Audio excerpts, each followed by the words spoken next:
NDA கூட்டணின்னு மேடையில் தாமரையும் NDA கூட்டணியும் ஓடிச்சு.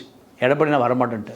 எங்கே உள்துறை அமைச்சர், சிபிஐ, ஐபி, இடி, பிடி, ஜிடி எல்லாம் வச்சுருக்காரு. அதெல்லாம் வர முடியாதுன்ட்டார். இது நம்புற மாதிரி இல்லையா? நம்புற மாதிரி இல்லை. ஏன் மாற்றலாம்? காரணத்தை சொல்லுங்கள். ஏன் லேட்டு? 12 மணி ப்ரெஸ் மீட், 2 மணி, 3 மணி, 4 மணி, ஏன் லேட்டு? காரணத்தை சொல்லுங்கள். நம்மளேதான் ஏதோ காரணம் இருக்கணுமா இல்லையா? என்ன காரணம் சொல்லுங்கள், ஏன் லேட் ஆச்சு? சார் ஆல்ரெடி வந்து எடப்பாடி அவர்களே மிரட்டப்பட்டிருக்காரு அப்படிலாம் தொடர்ந்து சொல்லிட்டு இருக்காங்க. இல்லை, மிரட்டியது உண்மைதான். ஜெயிலுக்கு போயிடுன்னு சொன்னது உண்மைதான். மார்ச் 30 லட்சுமண ரேகை முடிஞ்சது, எல்லாம் உண்மைதான். ஆனால் அவர்கள் நினைத்த அளவுக்கு கண்டுகள் கொண்டு வர முடியல.